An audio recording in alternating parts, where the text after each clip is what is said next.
WCLN 1170 Radio and Star Communications Channel 16 proudly present The We Should Know Show, an upbeat, informative look at people, places, and issues facing our community. This education-based analysis of issues will remain positive and informative. Now, here's your host, J.W. Simmons, as we consider closely what we should know.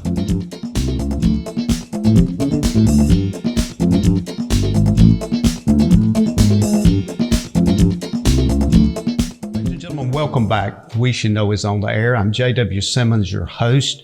It is our pleasure to be coming to you today from the First Methodist Church here in Clinton. We're talking to an individual that many of you know, have known for years, many as I have for decades, Dan Holland, the Director of Music. Dan, thank you for being with us today. My pleasure. Thank you. Dan, it's a special treat, I think, not only for me, but from when folks listen or watch this show. Hopefully it will be for them, because many of us have known you for years, and we have known of your music talent, your director talent in music, and as Director of Music for Methodist, what you have brought forward in this community. I want to kind of step back, if you will, and just kind of help us walk through your career. You've got a unbelievable career of travel and everything as it relates to music. But this is something that's been part of you for some time. So Walk us through your journey to get into First Methodist. Right. Well, I grew up at Rowan Baptist Church. Miss Katie Johnson pulled me in when my voice changed and said, "I want to teach you to sing bass." So, okay. She pointed out how it was and where it moved and showed me how the music notation worked and lit the candle. So it all has moved forward from there to where I am today. I sang with her for a number of years, and then I started taking voice with Claire Brisson Butler in high school, and developed an affinity, a love for music, especially church music, because I had grown up in the church singing hymns, singing in choirs, and just loved it. And when I went off to college, I became even more interested. I became a member of the Campbell University Choir. In 1968, the choir traveled to Europe. I saw many things I'd only read about, and that was a joy, to say the least. And then once I graduated from Campbell, I began to work in churches part-time and then full-time for a while, and then moved to Clinton in 80. Joined this church because my voice teacher was then choir director, and succeeded her. And I am now in my 40th year here, and have achieved a lot of things that I'm very, very proud of. Well, and obviously, you've got an excellent family, you've got academic credentials, all of those things fall into place. But the thing that strikes me about you, Dan, is that this has been literally your life. This has been that glow that keeps you going, and that light shines all the time. But you take it to a different level. You take it to levels of orchestration, levels of voice, levels of things that folks hear about. You mentioned you in your past, you sang in the choir and those kinds of things. But what you're doing now is far beyond that. It requires a detail that most folks may not be aware of that exists. Right. Well, music is a thing that you take in and is a part of you, but it's also something you can give back. You can teach others. You can share. It's like the love of Christ in the church. You can use it as a vehicle to convey that message to the congregation and to the community. And it's a passion of mine to be able to do that. When you think about the journey that you've had, the things that you have seen, and as you just mentioned, with Campbell University Choir overseas and Deanna and a lot of these other places I could mention here, Washington, D.C., and I mean, just literally, folks know Dan Holland, but the whole point I want to make as we start this show today, do you know the depth of Dan Holland? And that's important.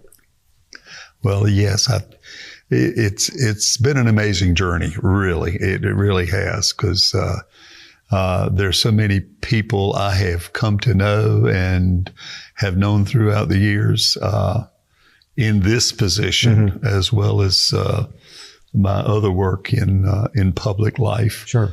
But to be able to share and involve them in the process has just been a thrill of mine. You mentioned, and I want to try to maybe move into this if we can, is you mentioned your background and the people that had kind of brought you in and the singing and the bass and those kinds of things. When and what part of that journey did you feel the need to get immersed more in the richness and the historical part of the development of faith through music? I think it was when I ended up at Campbell, studying with Dr. Yoder. I earned a Bachelor of Arts in vocal performance there, but he guided that more toward church music as opposed to just general music. And that lit a fire in me that I am still pursuing. I don't think we'll ever attain the ultimate goal of completeness. It's an ongoing process for me personally, as well as for those under my tutelage. So it's a process. And I think for us, and I'll use this phrase, as church people, we see different kinds of music in churches. We stop in at different churches. We hear wonderful musical choirs singing. But the thing that struck me about you when I discovered the kinds of things you do, you offer the richness and depth that it's almost like listening to a play played out in front of you. Right. That takes a lot of work, Dan. It does. It does indeed.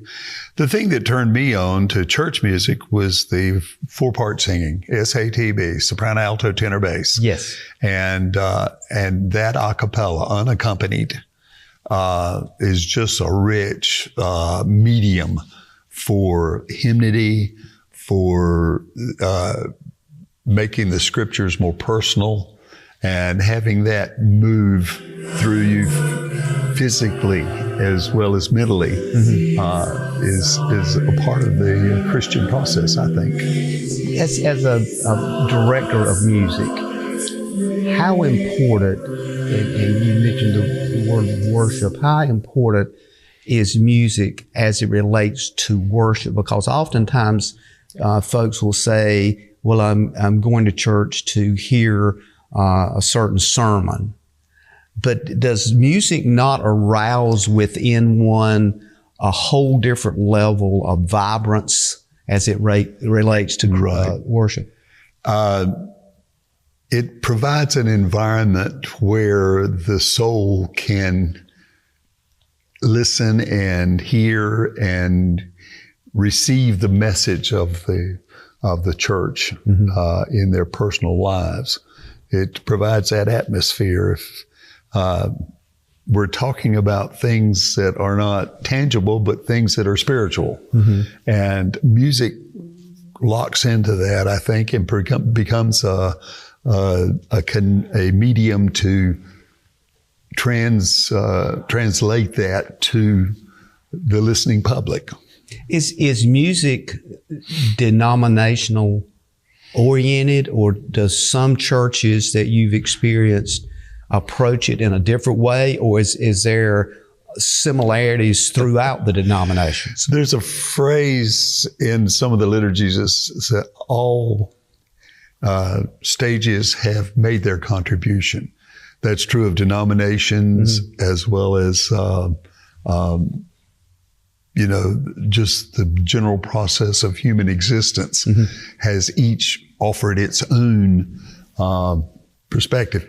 Now, John Wesley was the founder of Methodism, did it primarily with a Sunday school. He is credited with getting that started. But his brother Charles was a hymn writer, and his hymn writing is as prolific as Bach's writing the German hymn form of the chorale. And when I latched into that area, wow, it was just like opening the floodgates and letting it rush through. But yes, individual denominations have made their contribution to the vast amount of a product that's out there. We have hymns that someone will say, "Oh, that was an old Baptist hymn," or "That's an old Methodist hymn," or and the Lutheran, but it goes back to biblical harp playing. David calms Saul's soul with harp playing and singing the Psalms. Miriam sang a song of thanksgiving as the Israelites passed through the Red Sea. Music has been there to be the celebration and the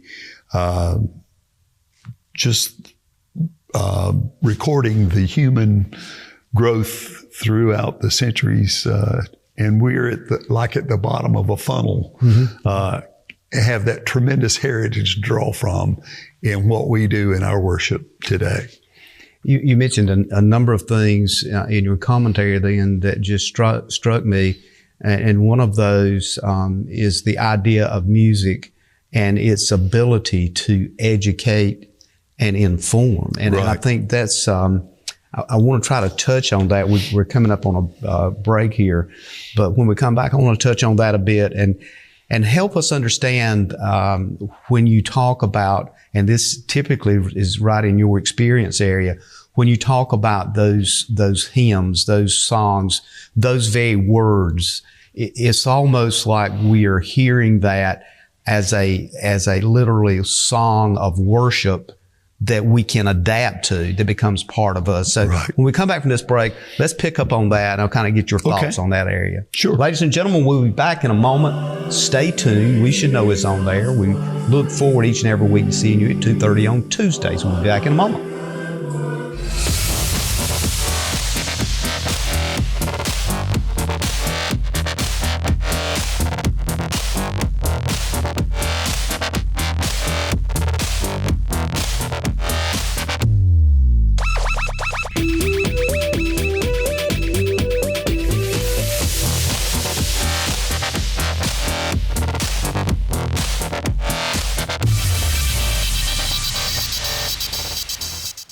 Welcome to Cork and Brew Roseboro, where you can enjoy your favorite coffee, fraps, smoothies, bakery items, sandwiches, and select beer and wines while reconnecting with friends and family. Sit down and enjoy the experience. Come on by and give us a try.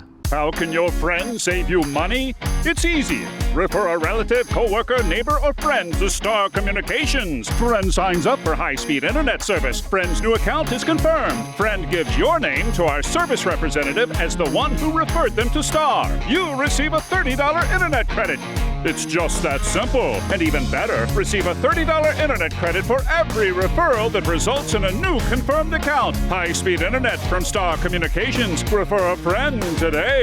At the Reedy Mark, we take pride in a unique, distinguished customer experience. We specialize in handcrafted cocktails, allocated bourbons, as well as gourmet signature food items exclusive to our menu at the Reedy Mark in Roseboro.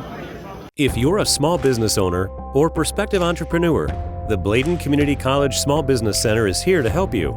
They offer free seminars to help you start or grow your existing business, and one-on-one counseling and assistance is available if needed. They can also provide you with community and statewide resources. Best of all of these services are free. Let the Bladen Community College Small Business Center help you turn your dreams into reality. Contact the Bladen Community College Small Business Center today.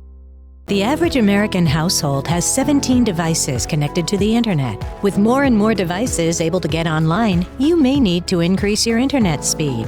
Call Star Communications today and let us help you select the package that's right for you. We find in life that some things just go together. Like peanut butter and jelly, cheese and crackers, steak and potatoes, and of course, milk and cookies. But the bottle and the throttle are never a good combination. Be smart.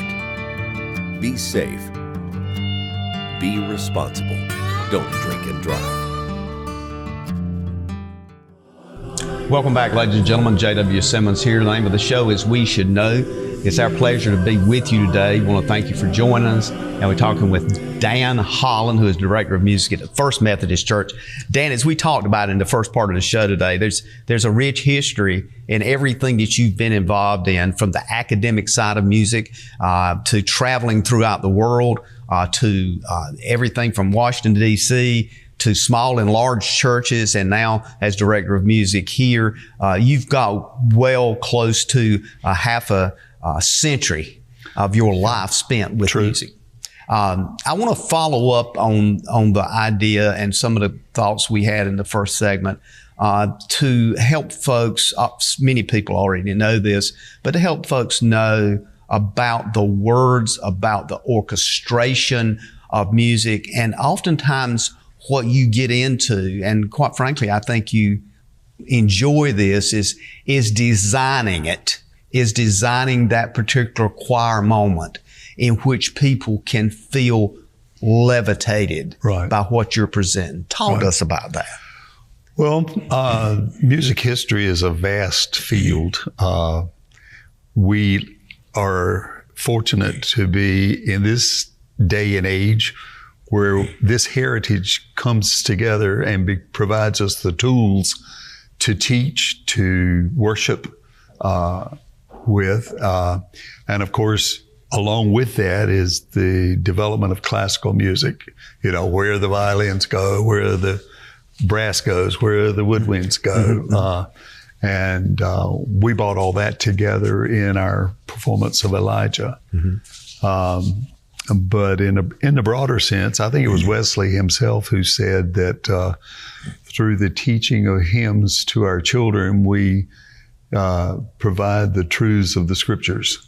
And that provides a channel to communicate the meaning of what the Bible tries to tell us in our hymnody. Dr. Yoder, my mentor, voice professor at Campbell and choir director, he used to say before every concert, we hope our music will provide an atmosphere to bring you closer to your Creator. And I've always thought that's pretty much a good synopsis of the medium itself, is it provides that atmosphere where people can get close to God. As a choir director, and I would dare say, the depth and understand more about each one of the members of your choir as anybody in the church.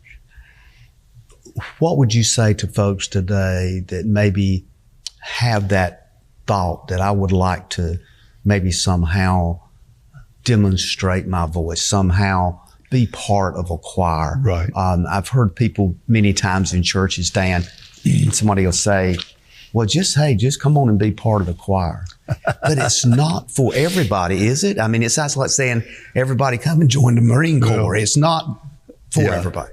I've heard some say, you just need a warm body. I said, no, I don't need a warm body. I need a voice that's willing to serve. I had a church secretary that gave me a quote on a little plaque, and I've still got it in the choir room down there. It says, he who sings prays twice. Because not only are you speaking it, you're singing it.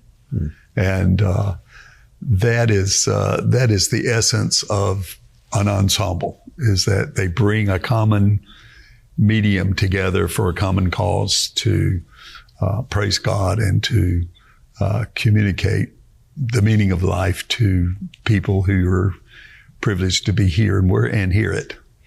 One thing struck me as I of course looked at your background and choir directors as a whole. That's an area, and I'm sure you might have thought about this, you might not have, but that's an area you could literally easily do a book on the importance of leadership. Yes. I mean, because that is a leadership role in the church. Absolutely. And sometimes it's a bumpy road. It is. Because it's not always been easy, and it's taken years to put things together. I know when we raised funds for the organ, it took 15 years to raise the money necessary to buy the instrument we felt like our music program was worthy of. And we saw it come to fruition in 2008 when we got our Latorno organ. And it looks like it's always been here. The same can be said for a pianist. Just the fundamental of music being produced live and performed live says vast amounts.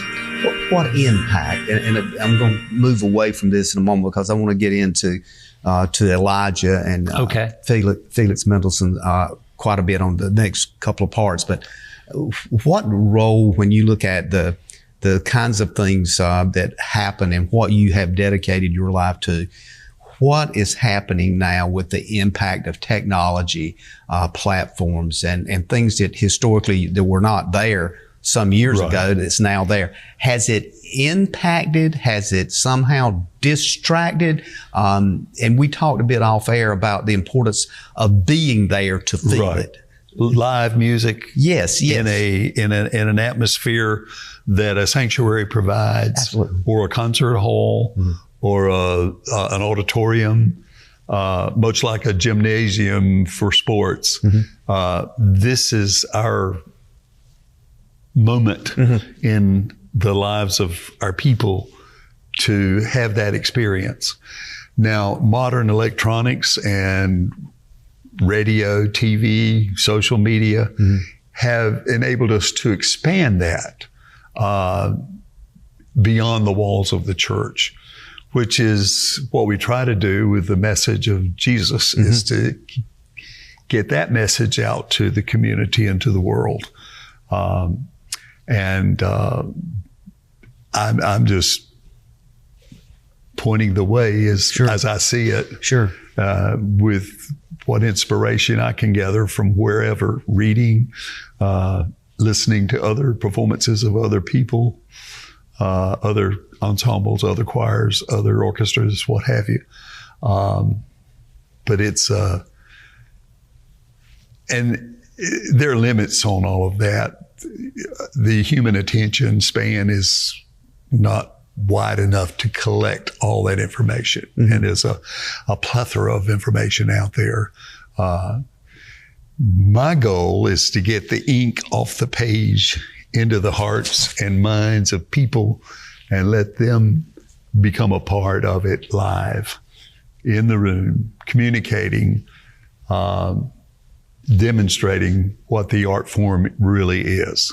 So what I hear you saying is that if you're a choir member, or maybe you're listening or watching this show and you're thinking, or, well, I've got some singing skills, that kind of thing. You're looking for people that are interested in doing that, but they've got to be in earnest about it. They've got to be, they can't be distracted. They can't be,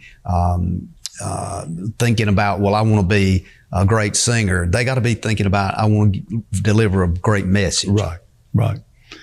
Becoming a part of a whole, that kind of thing, is a large part of that. For small churches, and of course for this area, this is a large church, Methodist, but for smaller churches that may be listening, what advice would you give them to nurture and grow some of the smaller choirs? And I'm thinking churches that average attendance maybe is 50 to 75. Right. What would you say to them based on your career, based on your analysis, that they need to do? Well, the thing that has inspired me most is hymnody. Look at the songs the churches through the ages have put on paper and bring those back to life, whether it's just playing them on the piano or having an ensemble sing them or a choir perform them, or to use them as a vehicle in worship for the human experience to experience God. Mm-hmm. And you think it's sometimes, and when I talk to other choir leaders, and some of them literally travel throughout the world that I've had opportunity to speak to, they talk about the idea of a movement that moves people, that brings them closer to God in the sense of understanding their purpose singularly, right, versus the purpose of the entire church. But what's your purpose individually? Well, there's an old song that comes to mind that I've sung many times. It's I Walk Today Where Jesus Walked. That experience for the Christian going to the Holy Land is much like the musical experience that I've had to go and walk the streets and go in the homes where the composers lived and where their instruments and their writings are on display. That is an experience you can't get in a book, but you can when you actually are there and realize this is what happened here, and make that a part of your background, and build on that as you teach and involve people in worship and service to the church.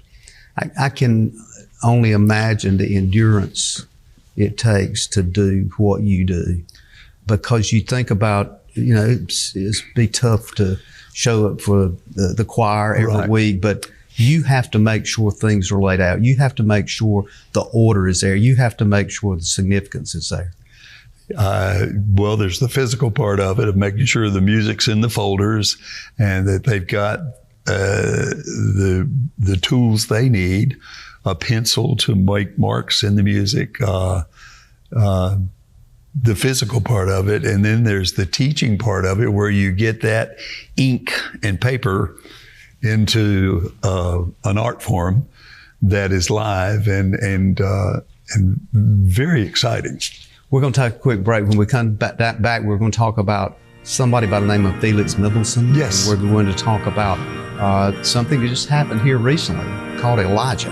Yep. Ladies and gentlemen, stay tuned. We'll be back in a moment. At Fisher's, it's not just about fashion. It's about exceptional service. Experience top-notch customer care and find your perfect look.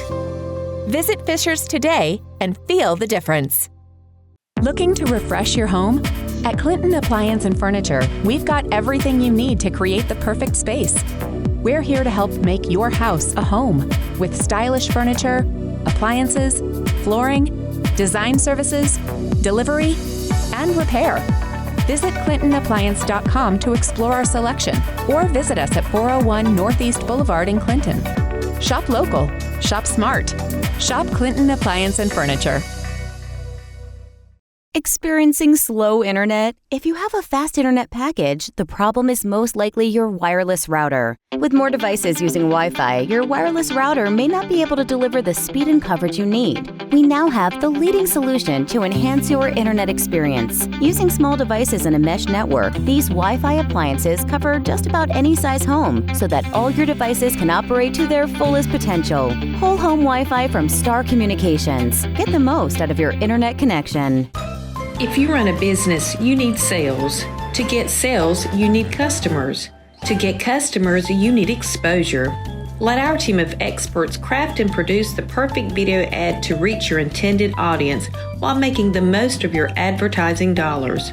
Call 1-800-706-6538 or visit starcom.net to contact our Star Communications production team and get your business moving to the next level.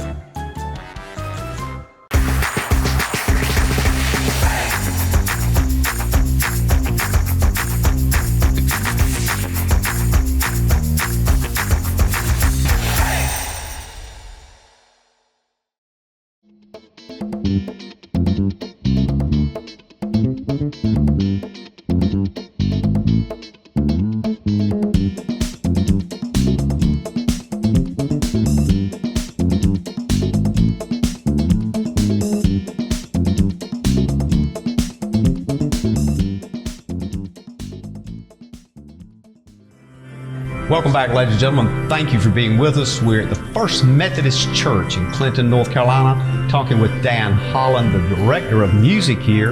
And for the rest of the show, not maybe all of the show, but for a big chunk of this show, I want to talk about a performance of music that Dan put together, that was brought together by a guy by the name of Felix. And I'm going to let you fill in the blanks here. Mendelssohn. But Felix, this guy, I want you to talk about him a bit. He was Jewish, but when Mendelssohn brought this together, there was this thing, I think there was things happening at that time as well, that caused him to want to do something focused on Elijah, which we're talking about, King, 1 King 1 and 2, when you find this, and here's this guy, Elijah, that, at least in my opinion, that is an example of staying focused on God. Right. And that's what you put together that he composed at this church. My opening question is why? Well, an oratorio sort of brings together all the forms. You've got solo singing, you've got choral singing, you've got instrumental, orchestral parts of it as well. But back in my college days and throughout my career, I've always done excerpts from Elijah. You know, Lord God of Abraham, ye people rend your hearts, O rest in the Lord. Excerpts that were used as solos or choral pieces, Lift Thine Eyes comes to mind. All of these we had done. And I thought as we approached my 40th year here, Matt asked me, my pastor, what would you like to do to celebrate that? And I thought a minute, and it didn't take me long. I said, well, I've always wanted to do Elijah. Yeah. Which is a oratorio by Mendelssohn. Yeah. On the life of the prophet Elijah in the Old Testament. And he, like Peter in the New Testament, Elijah in the Old Testament is a lot like us. Sometimes we're on fire for God, and sometimes we think the whole world is on our shoulders, and we have a pity party. Well, this oratorio basically shows that part of the prophet. His moments of high and low. In the opening half, he has the great contest with the followers of Baal versus the followers of God. And they have this great contest where they put a bullock on an altar, and the group that can get the fire to ignite under the bullock as a sacrifice, let him be God, it says. And of course, the Baal folk try their appeals and prayers and screams, and they cut themselves after their manner and all that stuff, and to no avail. And of course, Elijah calls on God, and the fire comes over the altar and so forth. Well, you need to move into the second half, and you've got Elijah feeling sorry for himself. It is enough, he says. I've been very jealous for the Lord, and here I am. Yeah. Woe is me. He feels dismissed. He's gone to a new low. He feels dismissed. And then after that, he is raised up and taken away to heaven in a fiery chariot with fiery horses, it says in the big chorus. But an amazing journey of a man, a character from the Old Testament. And Elijah brings that to life in a very surreal way, I think. But Matt said when we had our meeting, said, if you want to do that, get me a budget and we'll see if we can make it happen. Wow, well, the fire was lit. That was all you needed, right? That was all I needed to get started. So I Googled an old friend of mine from the symphony, because back in the 90s, we had little orchestras for things we've done with the Arts Council for matching funds to pay for such a thing. And found him still living. He was retired. Wow. And I told him what my plan was, and I needed to develop a budget. So he put together what we thought we could get in here in this space, a small orchestra to perform Elijah with all the singers in the community we could muster together. And he did. And we began to raise the money, and we got the money together.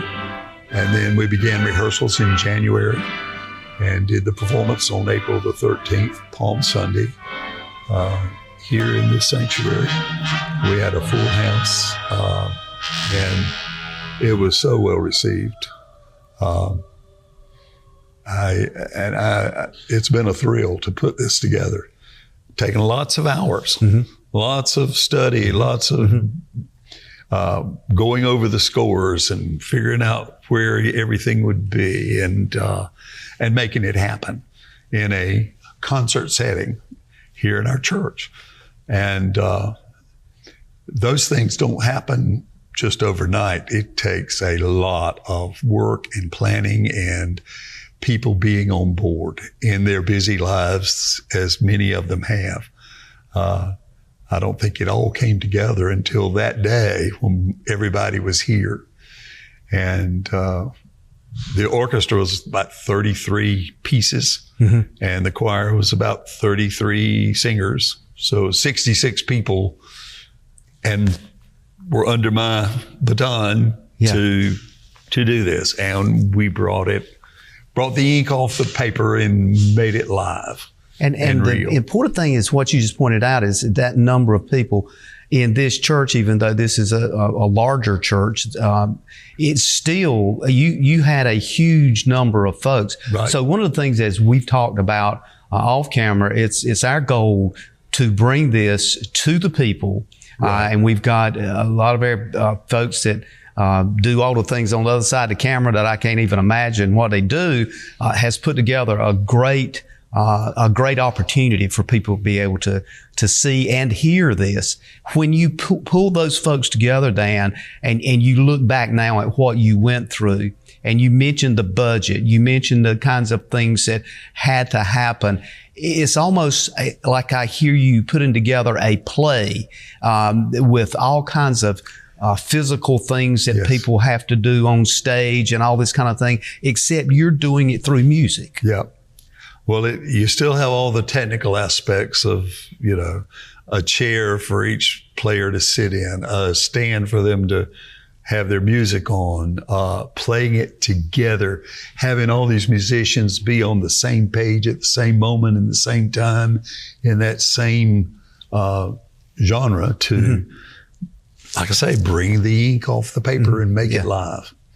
The role that the individual choir member has, the individual person that said to you, I'll be willing to do this. Do you think they understood what they were getting into when you asked them? And at what point in time did you feel like it's with somebody you maybe needed to reach out and say, okay, we're going to make this happen? Well, it took a lot of support. But I think for the individual singer and player, they feel they're a part of a whole that is bigger than all of them really put together.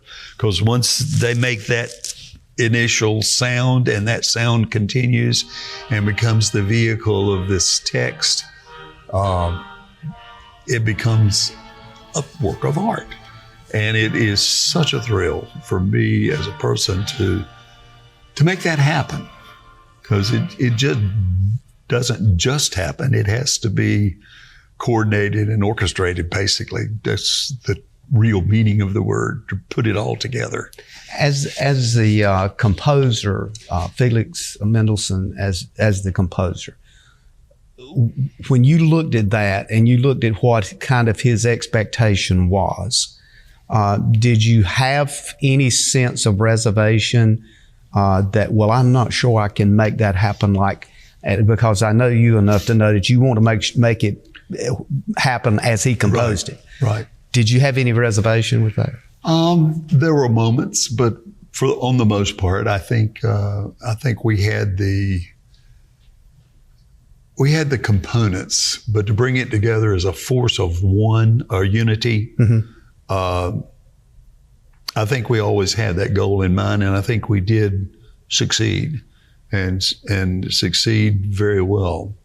The comments I've gotten since the performance are just beyond the pale. I mean, they're really been reassuring and reinforcing to me to know that what we set out to do, we did, and even beyond.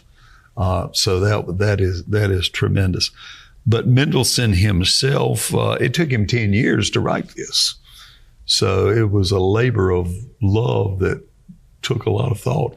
And for the most part, he lifted the libretto from 1st and 2nd Kings in the Old Testament and put it together in such a way that it tells the story of the great prophet. Mendelssohn lived a short life, 38 years. He died of a series of strokes. But during that lifetime, he fortunately started at an early age. He took piano from his mother, was determined to be a prodigy, and began a concert career at age 9. Wrote his first symphony at 14. And he has written 5 symphonies and 2 oratorias. He actually started a 3rd one called Christus, which was to be a story of the life of Christ, but life. We're going to take a quick break and we'll be back. Ladies and gentlemen, stay tuned. We're talking about Felix Mendelssohn and what it means to you. We'll be back in a moment. Providing fewer commutes, more backyard offices, and crystal clear meetings. Providing less, you froze up, and more presence in your presentations. Providing a better internet experience. Providing possible.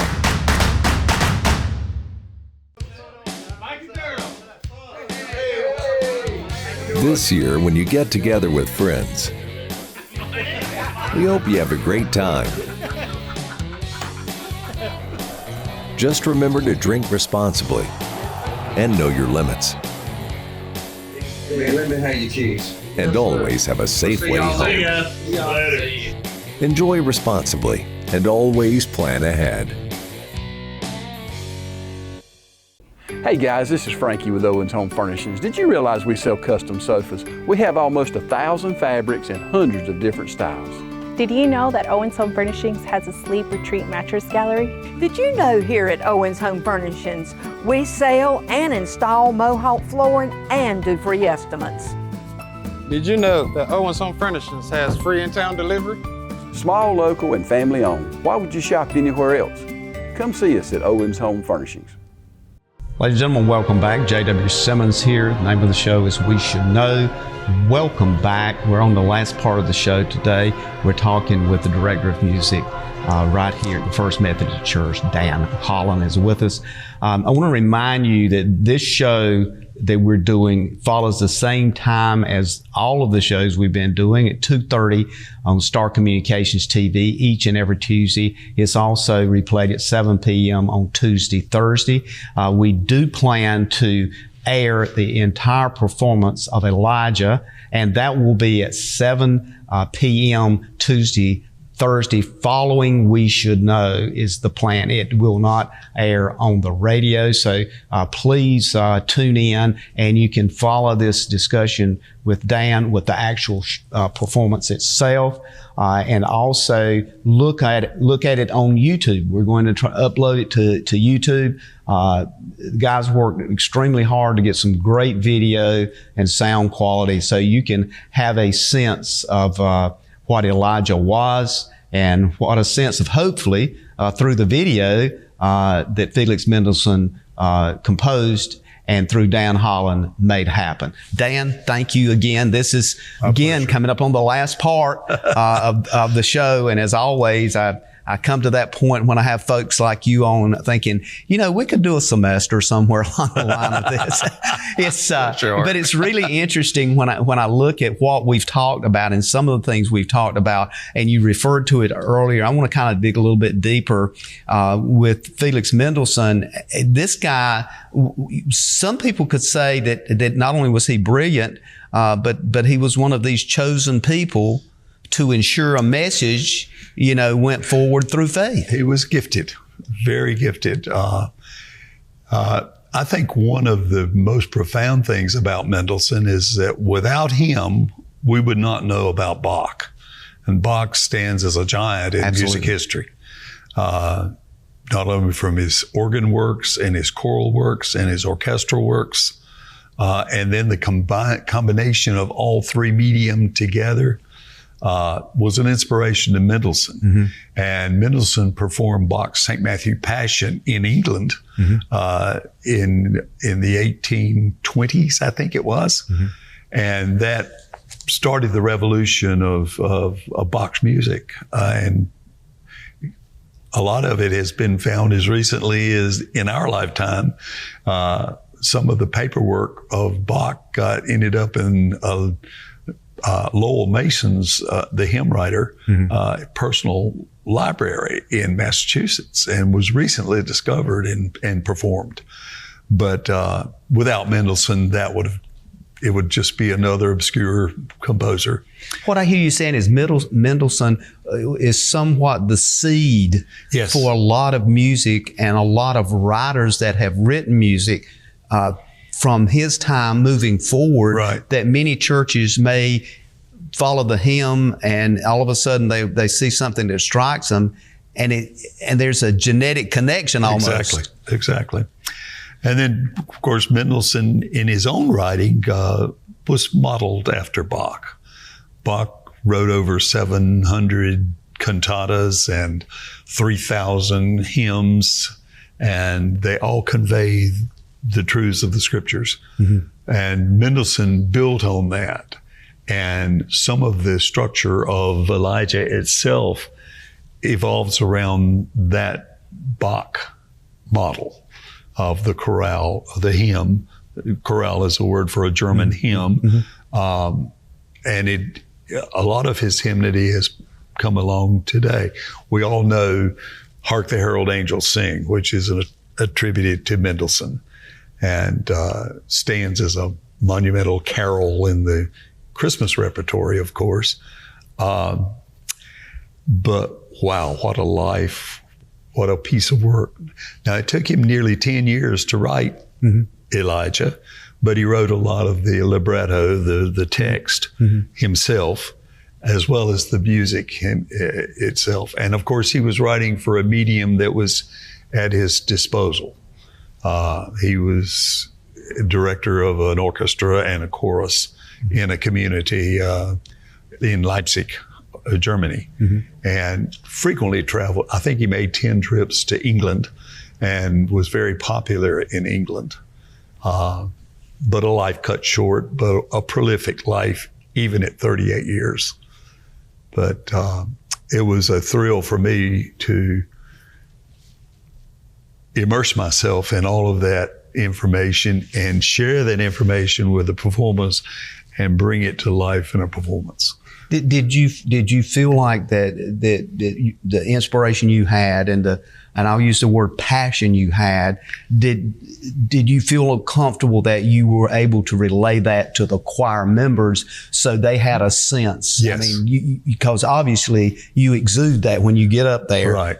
Do you feel like you had that in hand? I think so. I think they, with their relationship with me as a performer and me as a director, trying to bring that to the fullness that it can be, and then present it as in the medium of the oratorio and tell the whole story. Is just an awesome experience. That's interesting to me when you just talked about his journey and the fact that you're correct at that young age. But then again, we look at the journey of Jesus Christ. That was a young age as well. So Mozart was cut short at 33. Yeah. So when you look at that, there's similarities in many ways. So the context of what this was that he composed, that you pushed forward and you brought out in this church that we're going to show on air, on YouTube as well, for people to absorb. What is the takeaway that you feel and that you hope folks will take away from this particular performance when they look at it? Gosh, well, I think the character of Elijah, who's very much like we humans today, have highs and lows in our life. Moments when we're really close to God, moments when we think God is nowhere to be felt. Yeah. Similarly to the character of the disciple Peter. He said he'd never deny Christ, did it 3 times, the cock crowed. But to take that personality and bring him to life, I think helps us as in our Christian journey to relate to that character.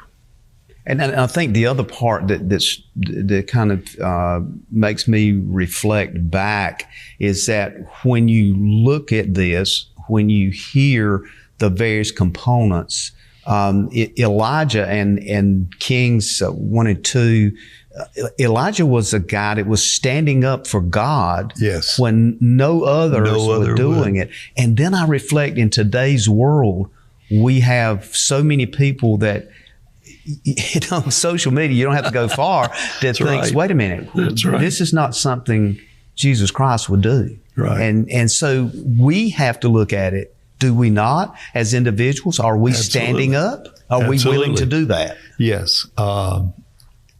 It becomes motivation. Yes. I think. Yeah.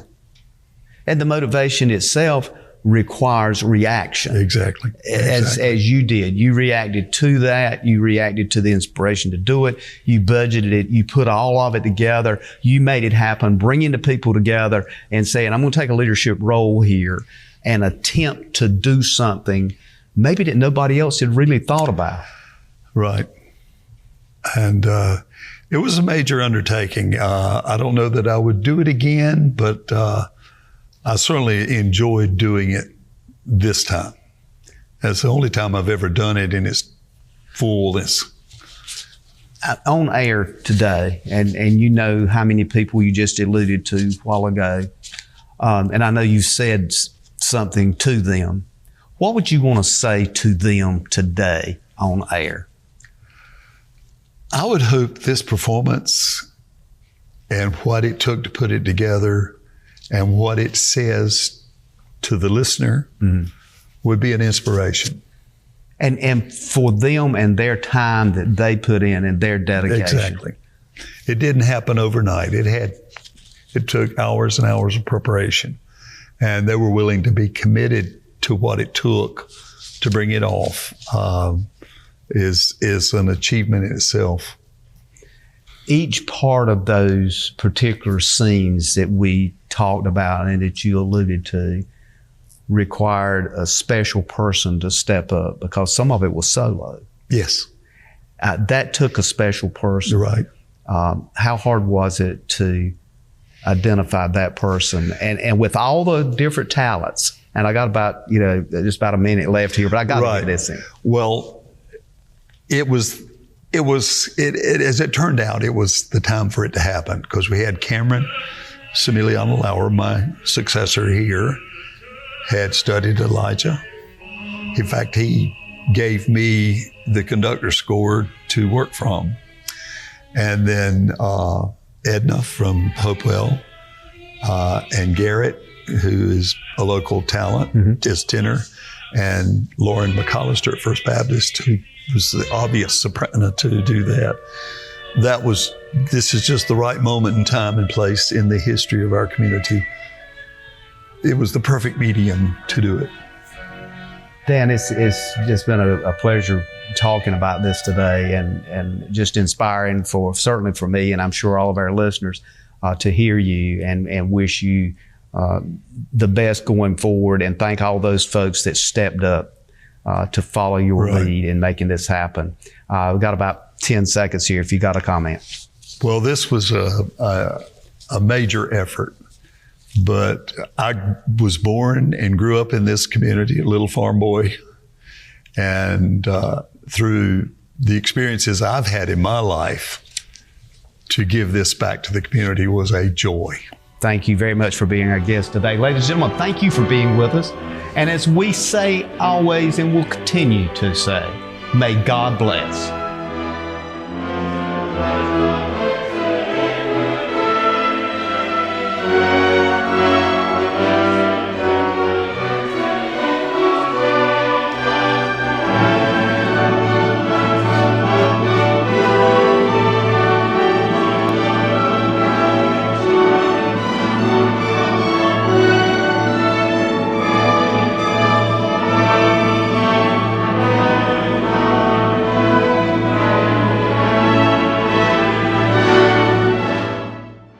Thank you for tuning in to this week's episode of We Should Know with host J.W. Simmons. If you have a question, comment, or suggestion regarding this or any episode, please send your emails to weshouldknowedu@gmail.com. And remember to tune in every Tuesday at 2:30 for another informative episode of We Should Know.